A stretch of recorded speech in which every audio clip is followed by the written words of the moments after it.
आज बरारी मनरेगा भवन के सामने सैकड़ों महिलाएं धरना प्रदर्शन कर रही थी। ये सभी महिलाएं काफी गरीब हैं और मजदूरी कर अपने परिवार का भरण पोषण करती है। लेकिन इन महिलाओं की मुसीबत ये है कि आजकल मनरेगा के तहत उन्हें काम नहीं मिल रहा है। हमारे बरारी संवाददाता अजय सिंह ने बताया कि जन जागरण संगठन के नेतृत्व में ये महिलाएं अनिश्चितकालीन धरने पर बैठी हैं। इन महिलाओं का कहना है कि उन्हें मनरेगा योजना के तहत काम नहीं दिया जा रहा है। ठेकेदार अधिकारियों की मिलीभगत से रातों रात काम करवा लेते हैं, जिसके कारण उन्हें भूखे मरना पड़ रहा है। ये महिलाएं मांग कर रही है कि उन्हें सरकारी नियम के तहत साल में कम से कम 100 दिन काम दिया जाए।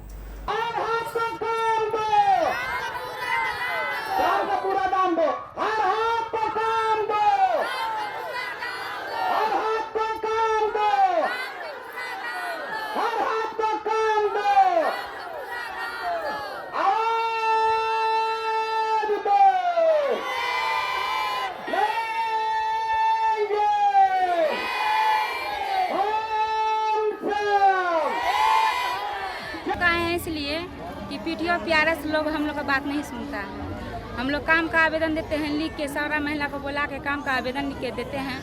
फिर भी वो क्या करता है, 50 लेबर का दिए हैं तो 30 लेबर का ही निकाला है, 30 लेबर का दिए हैं तो 19 लेबर का ही निकाला है। और जिसको नहीं मालूम वो काम करता है, बाद में मिलता है मास्टर बोलता है कौन चीज़ से इसका नाम नहीं, इसको काहे रखे, तो फिर उसको हटा देते हैं। फिर रिक्वेस्ट करते हैं कि उसका नाम निकालिए, तो बोलता है आधार कार्ड सही नहीं है, उसका आधार कार्ड नहीं निकल रहा है कंप्यूटर में, कैसे हम चढ़ाएं।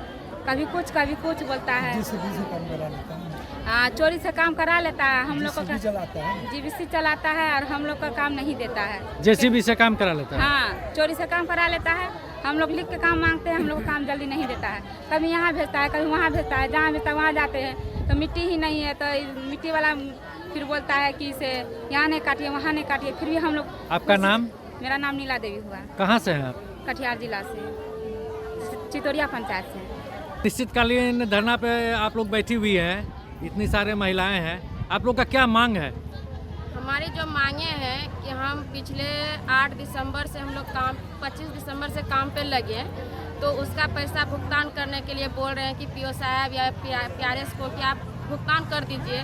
तो वो बहाना बना रहे हैं कि एमआईएस में हाजिरी नहीं चढ़ा है। और जो सरकारी आदमी है उनका कोई गारंटी नहीं कि वो अभी 12 बजे आते हैं ऑफिस की, 13 बजे आते हैं कि 1 बजे आते हैं, उसका कोई गारंटी नहीं रखा है सरकार की वो कब आते हैं, कब उनका अटेंडेंस बनता है। लेकिन मजदूरों का भी जो सबसे बड़ा प्रॉब्लम है वो मोबाइल पे हाजिरी बनाना है। और हम लोग तो मूर्ख हैं, बहुत सारे लोग मोबाइल चलाने नहीं जानते, गाँव के इलाका के लोग हैं, तो हम लोग को वो मोबाइल पे हाजिरी बनाने का एक सबसे बड़ा सिस्टम है कि वो हो नहीं पा रहा है और हम लोग को भुगतान नहीं हो रहा है।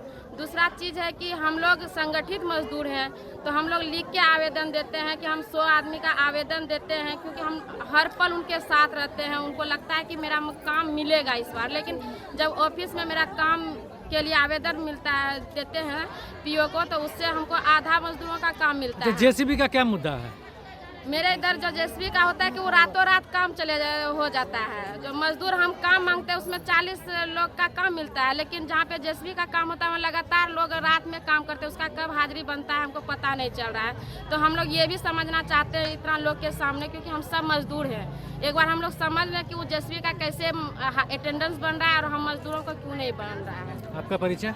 मेरा नाम जयमंती है और जेजेएसएस में जुड़कर काम करते हैं। आता है तो बोलता है 50। क्या मांग क्या है? हम कह रहे हैं मजदूरों को 100 दिन का रोजगार मिले, सही समय पे पैसा मिले, जिनका जॉब कार्ड का जरूरत है जॉब कार्ड मिले। और एमओ कार्यालय में हम लोगों ने दिया है आवेदन कि वो अरवा चावल बंद करिए, उसका चावल चालू करिए डीलर के दुकान में। ये कोरोना मत फैलाइए, अरवा चावल बांट के लोगों को झूठ मूठ के गुमराह मत करिए। जो नहीं खाता है उसको मत खिलाइए, जो खाने वाला चीज़ है वो दीजिए इंसान को।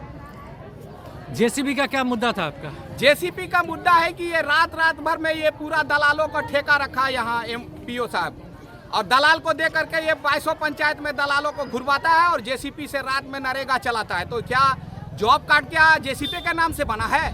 कि जॉब कार्ड बना है मजदूर का नाम से, तो उसको रोजगार दीजिए, ना कि जेसीबी को।